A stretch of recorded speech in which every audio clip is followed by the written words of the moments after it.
Our guest today is John Asbury of Edsby, one of the 4 co-founders of the company, and previously one of the 3 co-founders of a company called SoftArc. SoftArc built an email and collaboration system called First Class back in the 1990s. Mm-hmm. So that took the world by storm, and it is credited as, among other things, being the first learning management system. So, John, we want to welcome you to the podcast. Well, thank you very much, Tom. It's a pleasure to be here. It's great to have you here with us. And of course, Edsby was the premier sponsor for our Canadian Assessment Center conference, which happened just this past weekend. Yes. And we're super excited about the results of that event and the time that everybody had, and certainly appreciate your support in all of that. Mm-hmm. Well, you have a long history, as we just found out, of building products for K-12 education. 1980, folks, is the year that this all started. Yeah. And it sounds like you have not slowed down at all. You're just still building. So your current Edsby, for those who know that name, is best known for its digital learning platform used by millions of learners, literally teachers and parents around the world. But you're here today talking about Edsby's new product that we are super stoked about called Destinations. And we're so excited to get into it, unpack it for folks. So Tom. Yeah, let's get started. So John, we want to start with sort of the view from 30,000 feet, high level. Just start by sharing how Destinations came about. Okay, well, I guess I was tasked with our business team. I'm a product guy. I'm originally an engineer, although I've kind of worked my way up through eventually into sort of product design and product management. And I was tasked really to look into assessment in more detail. And when we started Edsby 15 years ago, we built what people wanted. We talked to lots of teachers, and, we built the kind of tools that they wanted. And I realized, and I was tasked with, we really need to do something more in the modern assessment space. And so I just started reading a lot of books. This is about 4 years ago. Books like, Dylan William book, for example, which really influenced my thinking a lot of this. And then Peter Liljedahl, also his Thinking Classroom book. Many other books, including your guys' book as well, which we are currently working on. And formative assessment became kind of the central idea. I felt like I'd fundamentally misunderstood what formative assessment is. We had the checkbox in there, is this formative? Yes. And that was good enough. It means we didn't calculate an average.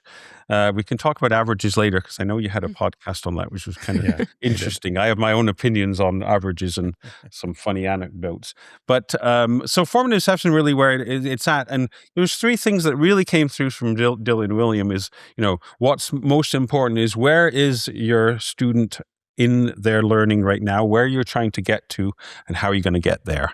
And that bidirectional feedback from teacher to student and student to teacher, that's the key.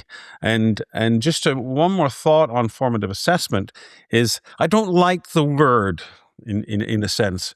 We have formative and summative, because I think they're a bit confusing, and even the word assessment's confusing, because I've sort of recoined the idea of assessment before learning, assessment during learning, and assessment after learning. And I really feel like we need to focus more on that during learning part. Preach.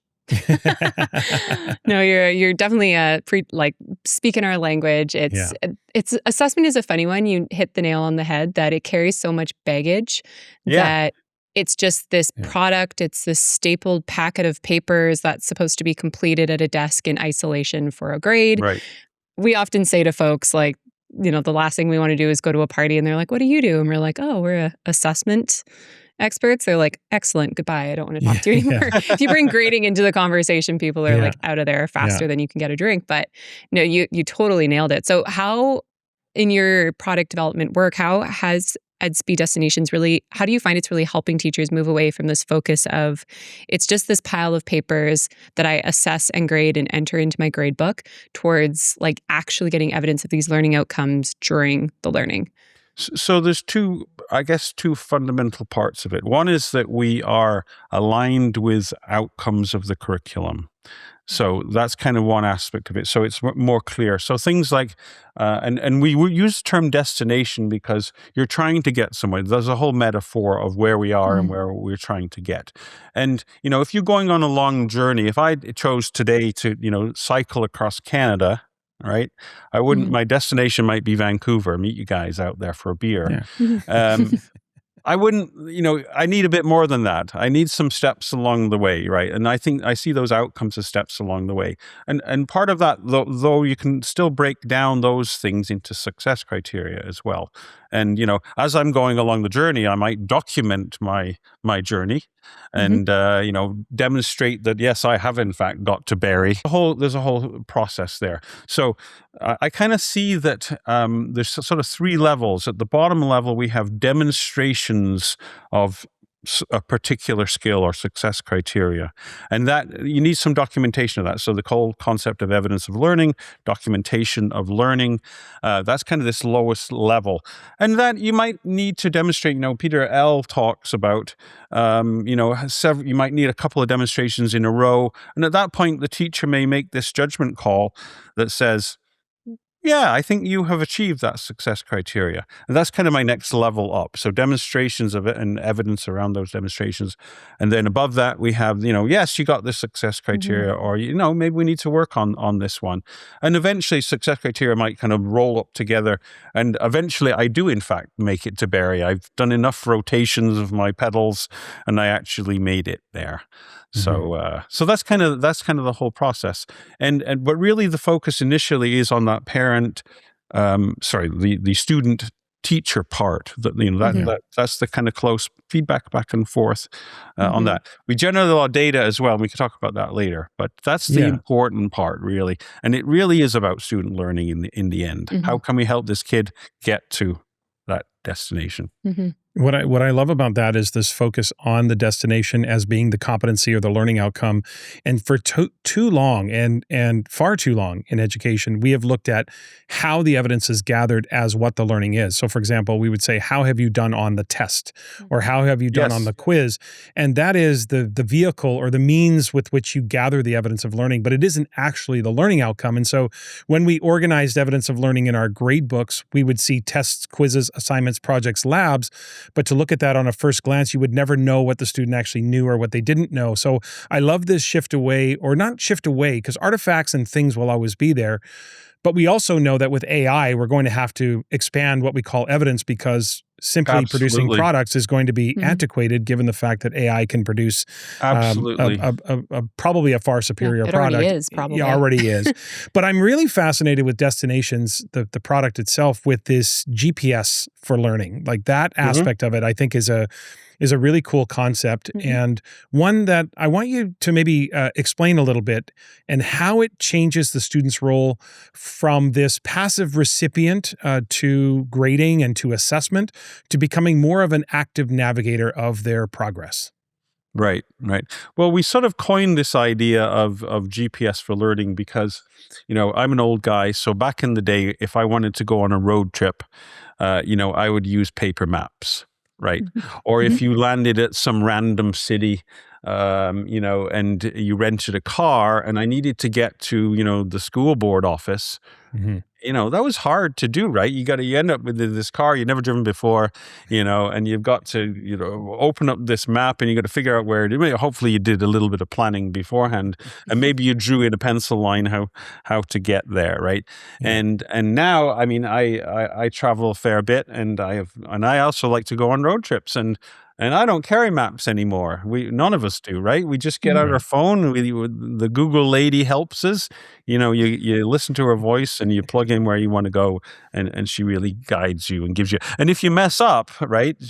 She said, it's kind of this recalculating thing. I make a U-turn now because you've missed your exit or whatever. So that concept. But wouldn't it be great if there was a similar kind of thing that helps you understand where you are in your learning, like the way where you are on the planet? And of course, it's more complicated than that for a teacher. So for a kid, knowing where I am is really important. But you're responsible for, 20, 30, 40, 50 kids, and they're all at different places. They're all trying to make this journey as well. and we need to know where they all are. And that's actually, there's a lot going on there. And my business partner, Scott, likes to compare it to the air traffic control screen, where you've got all these airplanes in the air, and you're trying to make sure that each is going to their own destination. They may be different destinations, right? You know, in math, some kids may be ahead, and other kids are still struggling with this little thing here. So can we give this big picture, you know, all the GPSs of all those little airplanes on in some tool, until it makes it easy for the teacher to make good decisions. Is there an aspect of the GPS that allows students active, right? There's an aspect of it that allows students to actually be, so this isn't just a platform for teachers.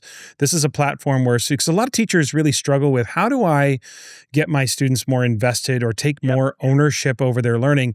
And as I understand it, the GPS feature on Edsby has a student component where students can actually, is it self-assess or determine where they are and annotate? Is that correct? Yeah, we have a number of tools that students can use. You know, students can capture evidence using a phone and, you know, scan a QR code, take a picture of the work, or make a little video saying, here's the worksheet I did. This demonstrates that I can, you know, isolate variables of an equation or something like that.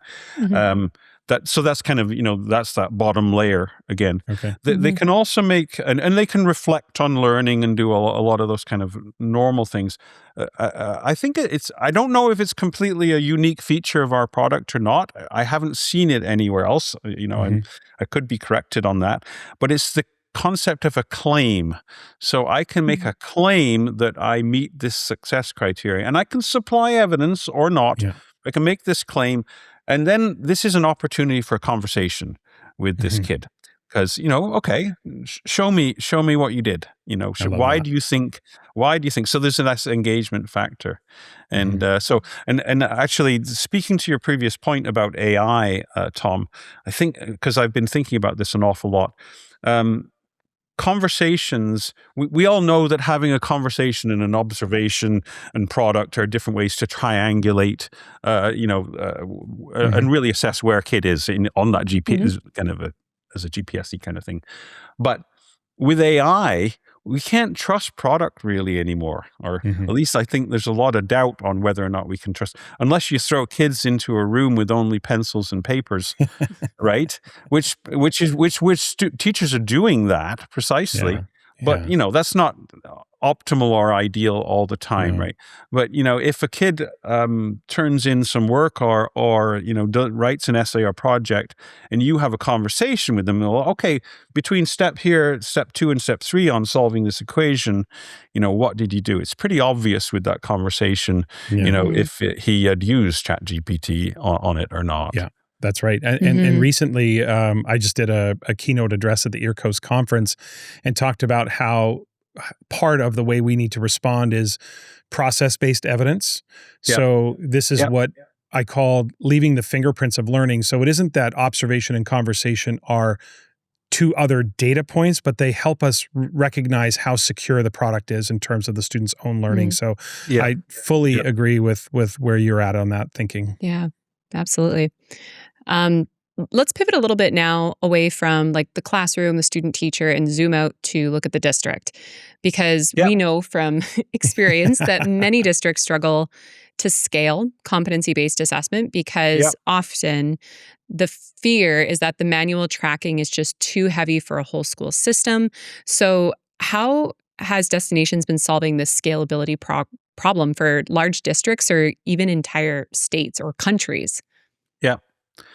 So a couple of things. One is actually being able to load the curriculum in digitally, and for everyone to share that burden in a central way. So there's a new standard which you're probably familiar with called CASE, which comes from the One Ed Tech consortium, and that lets you basically load curriculum. We actually have a relationship with a company called Common Good Learning Tools that makes a Satchel product, which is a way of basically editing and managing digital curriculum, and we can import that in. So we make it life easy from that way. That also means that there's a common coding system across the district or even across your region or country that we know that, you know, in mathematics, year 7, that, solving equations might be code number B.2.3 or something, whatever the code is. So therefore we can kind of then, there's a commonality of data across larger organizations. That's really important. And then we've got a lot of data, because if you think about all of those airplanes all the time flying in the air, that generates a massive amount of data. And you can then analyze that data and do useful things with it. So, for example, is there an area of the curriculum that we need to focus on? Maybe this area of mathematics, kids are getting this good, but there's another area here. Maybe we need to do some PD here. Or we just need to talk about that, and maybe there's something that we can do to improve. So yeah, we're building analytical tools. I will say, though, in the Destinations program, we've got some other analytical tools for kind of the regular Edsby.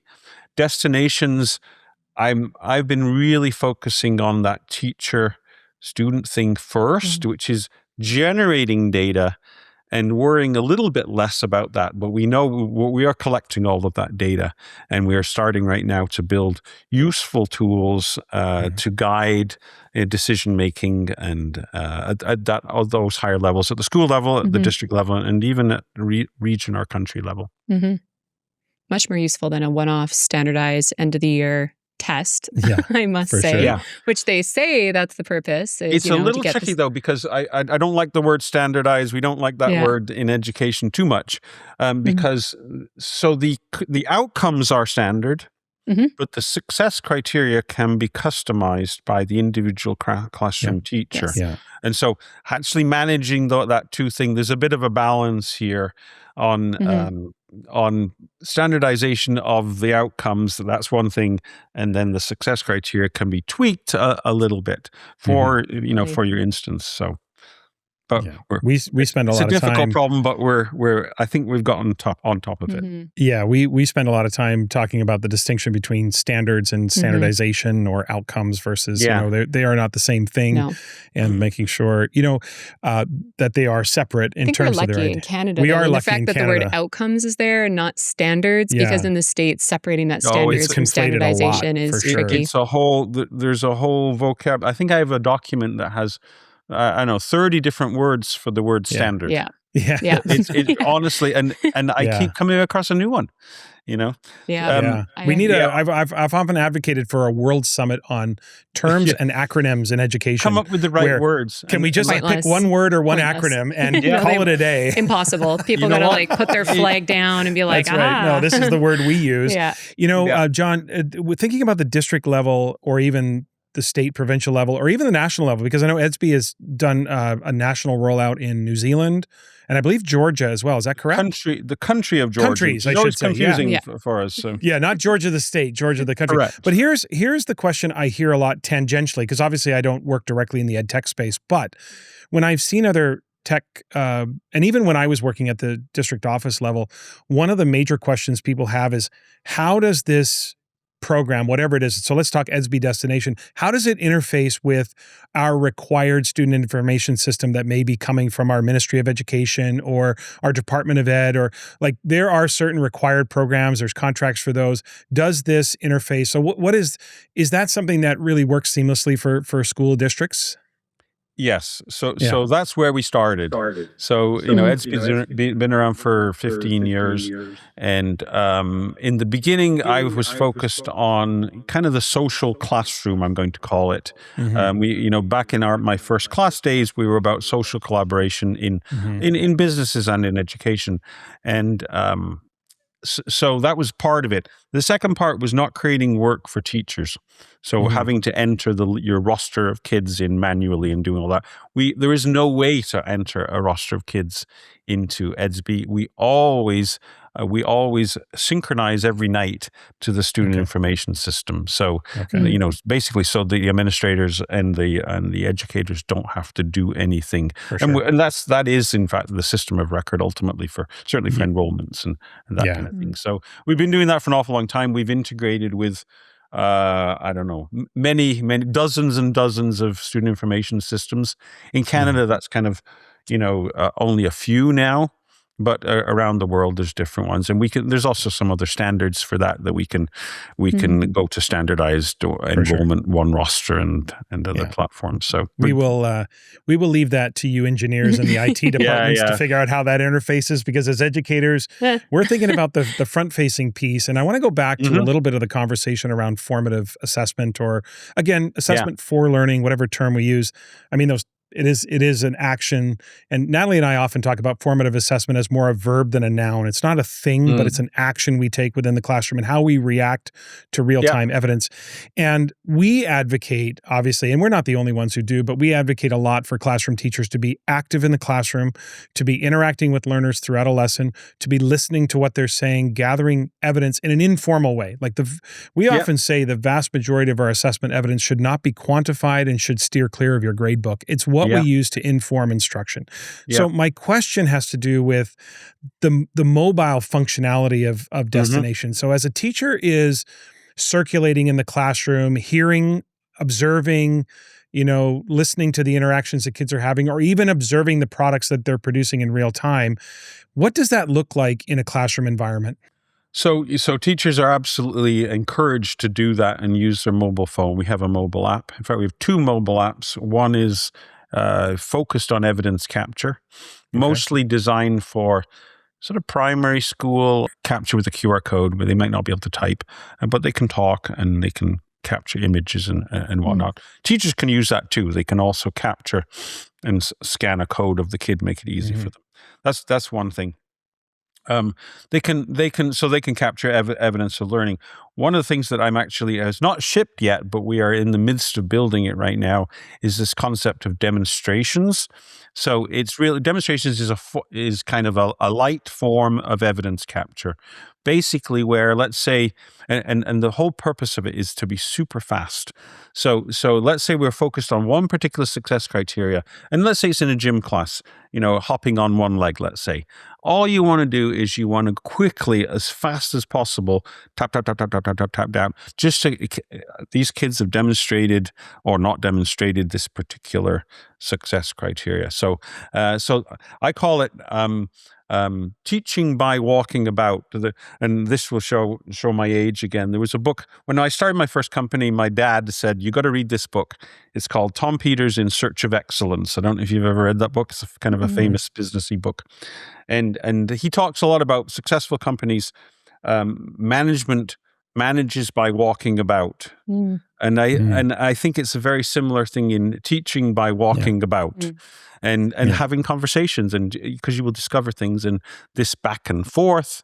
What are you doing, Joey, here? And Joey, I'm doing this, and I was let's say I was a creative child when I was in class, which I got up to some trouble, but I got invested and interested in things which may have had nothing to do with what we were doing, but I had teachers who encouraged that. And I think that made a huge difference in me. And that's why I've got kids. I now have a granddaughter, and it's wonderful to see that kind of learning. But so much of it is in back and forth interaction. Yeah, I do have a follow up, because what I'm thinking about right now is a lot of school districts across Canada and in the United States and elsewhere are going down the pathway of banning cell phones in schools, right? The devices are being, and obviously there's a difference between teachers and students. Yeah. And for younger children, K3, K4, K5 even, I'm sure they can use school-based devices like iPads and capturing evidence that way. But I'm wondering, and the answer could be no, but I'm wondering if you've run into any friction around the use of the app and some of the policies that schools and school districts are now implementing around devices and cell phones, et cetera. Well, I think honestly, I do think that is a good thing. I think limiting screen time, I think there's so much research that I have read on the negative aspects of it, and even physical writing with paper and whatnot. And so there's a balance, I think, and it changes as a kid ages and gets into higher grades, obviously. And in the workplace, they're going to be expected to use all of these things. So there is a transition. There's this gray gray thing that's going on. And it's one of the reasons why we make it easy for teachers to operate the device and capture using the camera, using the microphone, using video, those kind of things. And for me, AI in education, I'm perhaps being a bit I'm on the conservative side. I think we have to be careful because it's so new and we don't know. We don't know everything yet. There's a lot of people making predictions about how great it is or how terrible it is. But for me, AI is for teachers is about, let's get rid of the stupid stuff. Teachers have to do some stupid things, right? They have to do them for legal reasons and for whatever reasons, but it's not part of that teaching and that formative assessment piece. Right. So if we can use the AI to do things like, take a picture and save them having to type some stuff, for example, or talking into the phone and doing speech to text, those kinds of things, lighten the load for the teacher. That's the way I see the device. And so I think it's a balance. It is a balance, but I think there's a lot of power in those tools that can and let the kids use paper or let them play out in the field and whatever. I mean, I think there's so many ways to learn. But yeah, we should not all be heads down on our phones and devices. Totally. Yeah, there's always an upside and downside to all technological innovation for sure. One more follow-up question. One of the other a critique that we've heard of some of the other platforms that are out there that are advancing competency-based learning and assessment is that they often fall into the trap of becoming either like a scrapbook or the kitchen fridge, meaning scrapbook is like, I just dump every single thing that we do throughout a day in here. Now, parent has no idea what to give it, or the kitchen fridge in the sense that I only wait for that perfect piece of evidence that's going to make me look really good as a teacher, and then I'm going to put that in there. How are you all navigating that with the Destinations? So that's a great question. There's some interesting. So there are other products that are in the space of evidence capture. I won't name any names, and teachers and parents love them because I want to see what my kid's doing in kindergarten right now. It's really nice to see the kids there. They are at the sand table doing whatever, right? So there's a good part of that too. I mean, that seeing that my kid is socially interacting with other kids in the classroom and whatnot. Our evidence system has always been more aligned to curriculum. So we try to encourage. Okay, you've captured this photograph. Now, can you connect that to the curriculum in some way? So that's kind of what we're doing. And now we're working on it, even the layer below that success criteria layer, connecting it in that way. But we have to also, I'm very cognizant of the fact that connecting everything by tapping through dialogues and things, that is, we don't want to create, teachers aren't just data entry machines, right? Yeah. So the more simple we can make that. So we're really working on stuff where if you are walking around, how can we simplify and make it those connections? So connecting evidence and connecting claims. And I guess the other aspect of that is getting kids doing it themselves, right? Yeah. So one of the big things is why we built the Edsby Capture application was it's not all about the teacher capturing evidence. It's kids saying, hey, I am demonstrating some success criteria here. I am, and therefore that's pre-curated it for the teacher. So the teacher doesn't have now. Teacher is still part of. You made that claim. Yeah. You might not agree with the claim, and so there's that's where a conversation comes in. You're making me think about 3 different schools I've worked with in the past 12 months who worked with a different platform, again, not naming names, and all 3 schools in 3 separate locations told me the same thing, which is it's not working. The parents don't like it. They turn off the notifications because what's happening is, as Natalie said, and such a great point, is that you start off with the intention that this is going to be a learning portfolio, and it turns into show and tell. The parents don't know what the success criteria is. They don't know what they're looking at. The kids are just dumping things into the app. And all 3 schools said, we have to recalibrate how we're using this tool because they had no intentionality or purpose behind it. So I love the fact that you're saying connected to curriculum, there's success criteria, the student can self-assess. for us, that's really favorable because at some point you have to know as a parent what you're consuming. Otherwise, yeah, that's a great thing my child produced, but I don't know if they've learned anything or not. So I just wanted to add a little commentary to that and reaffirm some of the assertions you were making, because there's times where these platforms, there's no thought or purpose behind the implementation. And I love the fact that there's the claim part, the success criteria part that's really connected to what the students are communicating. And I think that's why Destinations is such a great platform. And to build off that, the thing that I'm really excited about is someone who's worked with many different ed tech tools, both in my former assessment lead role, which kind of became like a slash ed tech role, if we're being honest, as it often does for many people in those positions. You're building this from the ground up. Like, one of the problems that I kept bumping up against was there's these established grade books or portfolio tools, if you will, that are like, oh, we'll just tack assessment onto it. But they had already established it as something that was more traditional or more of a scrapbook. And it just wasn't quite working. But I love that there's a ton of intentionality here. I can't remember who the business leader is, maybe you know, John, who says, like, sometimes it's not about being first to market. It's often always being like, other people, like, they kind of put something out there, but you can look at it and go, okay, here's the problem. And then you reestablish from the ground up. And so I feel like that's what's happening with you all in many ways. Apple famously did that, right? Steve Jobs, you know, when the iPod came out, the reporters reported on that and said, "Oh, we don't need another MP3 player," you know. And by the way, this one doesn't even have half the features of this other, you know, MP3 player. Of course, it took the world by storm. And the same with the iPhone. It was certainly not the first smartphone, right? Nope. But it just did it in a different way. So yeah. Steve Ballmer, former CEO of Microsoft, who's now the owner of the Los Angeles Clippers, quoted in 2006, "There's no way the iPhone will gain any market share." Quote. So we don't really know. I mean, the millennial in me just thinks of nanopets and Tamagotchi, but it was BlackBerry was probably the first smart I had the BlackBerry with the little scroll ball that always broke and fell out, and then you don't always need to be first. You need to get it right. And I mean, there's so much about Destinations that is so aligned with. I know it's aligned with not just our thinking around assessment, but aligned with so many people's thinking around what truly, how tech can enhance the assessment experience in classrooms. So, so Edsby, we have a grade book. You know, we've had a grade book since almost day one. And when I started designing Destinations, I said, you know, because initially I wanted to sort of build it on top of the grade book. You know what? You know, just you can have a little mode; it'll sort things different. And I realized after no, we got to completely shift the paradigm and sort of invert it.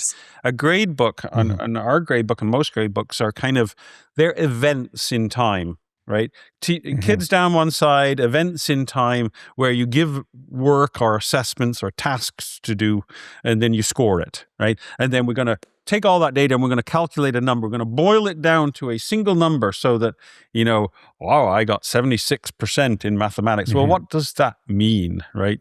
You know, in brain surgery, when, you know, your brain surgeon, you know, takes his brain surgery, you know, 401 course, let's say, and he got, you know, let's say he did pretty good in that. He got 92%. What does that mean? Does that mean 8% of his patients didn't make it? You know, what does it mean? Right? That's right. So it's like pilot, 92% on landings. Yes. And ultimately, that's what this shift's about. I think people get really hung up in the stories that they've heard through the grapevine about competency-based assessment or outcomes-based assessment. But ultimately, it's just about clarity and making sure we're really focused on the qualities of learning. And that's it. And I've found that, like, when parents start to get it at a very simplified level, like, it's like, we used to use the analogy with them. It's like the back of a baseball card, you know, like, you should be able to, like, flip over the card of your students learning at any moment and go, what are the stats here? Like, it's not just about that number. So let's talk about parents, because I think they're a big part of this conversation that is often forgotten, because we want to do great things in the classroom with the students, which is so important. But when we're putting them on a platform that shares the evidence, it's ultimately about bringing the parents in, which we both believe is so important if we're going to rehumanize this assessment process. So how has Destinations been changing that narrative of the parent-teacher conversation throughout the year? Yeah. Great question. And I'm a parent, and I've seen many report cards over the years, and often the report. I have a joke. I have a very cynical joke sometimes, which about the purpose of education is to generate report cards. and too true. And it's funny, what you put on the report card sometimes is boiled backwards, because if you want to put it on the report card, you have to have collected some data somehow to put it on there. Anyway, that is my cynical approach. I kind of thought about, when we were building Destinations, make it clear to the student where they are in their learning, right? Where are you in your learning right now? And the parent needs to know basically the same thing. So the parent view is almost the same as the student view. It is a read-only version of it, so they can see what's going on. So they can't necessarily they can't interact directly. They can't add their own evidence and things like that. That really is so. But they are an observer of that conversation and that back and forth. But really, it is kind of what I would want to know. And I was actually impressed. So I've looked at many examples of report cards and grade books over the years, and there was a report card actually by I wish I kept it. It's a British Columbia School Board that did it, and it was outcome based, and basically that was the way for kindergarten. This is telling you what your kid is doing, which areas they're weak and which they're strong, and that kind of has been a big influence on me, because if you want to help your kid, there's no point in me re-drilling him or over-assessing him on something that he clearly already knows. It's the part that he's working on or struggling on that matters. So it is very similar to the kid. We have we call them chiclets. The outcomes are the destinations kind of move. There's 3 sections when you open up Destinations as a student. What I'm working on right now. Right, you're working on these things, which encourages you to provide more demonstrations, more claims, more evidence of those things, and your job is to move those and put them behind you in the rear view mirror, so into the what I've learned section, and then there's another section in the middle, which is what's coming up. Right. So, and again, if we want to go back to our metaphor of traveling across the country bicycling across the country, where I'm doing right now, I'm pedaling hard to get to Barrie. That's what I focus on right now. And tomorrow I'll get to maybe the next day Sudbury, if I was a good cyclist, I may be able to make it there. But behind me, Toronto is behind me at this point. You're reminding me of a couple things, and what I really love about that is when I started getting into this assessment work, 22 years ago, as I got into that, my kids were in school, and it really did change the questions that I asked of my kids when they'd come home from school. And I'm inside the system, but I asked the question every parent asks, which is, what did you do in school today? Nothing. And that shifted. Yeah, right. You get nothing. And I'm like, I'm inside the system, so I know that's not true. But I shifted my question to, what did you learn in school today? Right. And when they would describe the activities that they did, I would go back, okay, what were you supposed to learn from that? Right. Because they had almost been trained by me and everyone else to talk about what they did as opposed to what they learned. And what I really love about the platform is that it does change that conversation for parents at home, is that it goes from, what did you do in school today, or what grade did you get? And it changes to, what did you learn in school today? Or even independently, the parent can ask, what is my child learning today in school? And so I love that shift in how the platform can really engineer that narrative. Yeah, I'm really excited too about the possibilities of the schools or the districts building out those success criteria. Yeah. Doing that. I think a part of the problem often with teachers not, teaching by walking or about, if you will, is they often don't know what they're looking for. Right. And so what they often do is they will walk about and correct behaviors. Right. They'll be like, stay on task, stop talking, don't touch that kid, whatever. But if they really know what they're looking for, which I've found, and we found through the work with schools and districts, that once they've unpacked these outcomes, suddenly there's this like agency that that is brought about in the teacher too, to be like, oh, I could find that. I know what that looks like. Oh, I could absolutely help kids with that. And then parents too. The fact that you've shared that with parents, I think is so empowering, because I know for me, it changed everything in my teaching practice. I used to dread parent-teacher interviews, especially when it came to reading, because I was in a special education environment. Most of our kids were just labeled as they can't read. And so you'd have to sit there with these desperate parents and a number trying to explain what's happening here. But when we broke it down finally, they were like, oh, I could help them with inferencing at home. Could I do that while we're watching a show together? And you're like, absolutely. And I love that Destinations, they could like take a picture, they could record a video, and it's like the kid can be in control of helping to put that into the grade book. And now learning isn't just what happens in my 75-minute ELA block and what the teacher assigns to me. It's learning as it really is, which is everywhere. And you are just reminding me of my very good friend and co-author, Cassandra Erkins, has just a great saying. So full credit to Cassie for this. And she says, and this is where I think Destinations really helps. She says, novice teachers notice behavior, master teachers notice thinking. And I love that, because now I have the criteria in front of me. I know what I'm looking for. I know what I'm trying to listen for. I know what I'm observing. Instead of just correcting behavior, I'm now looking at the learning. Obviously, you're going to correct behavior if something's going sideways. For sure. But ultimately, it's really about the thinking. And this just allows for a greater intentionality for teachers. Right. Absolutely. Right. Yeah. That was what impressed me, with the Peter Liljedahl book, where these are all the wacky things you can try. I thought it was fascinating that to get kids to think, because a lot of time they're faking it, or they're copying and whatnot. One thing, especially in that math space. Go ahead, John. Yeah. One thing that comes to mind, talking about success criteria, is yes, you can import it from that case curriculum. And so you can create that at a ministry level or at a district level. But you can also co-create it with your class, and you can actually do both. You can and it kind of merges the two. So if a teacher feels like a particular success criteria, we're not going to worry about that one. She can actually delete it within her class, but she can also add or modify them. And because we know that ideally we'd co-create all the success criteria for every outcome, right? That might be the best practice, but practically speaking, we probably don't have enough time to cover everything if we're going to do that all the time. So there is a balance there. And so one of the challenges it's easy to make a product that works for one customer.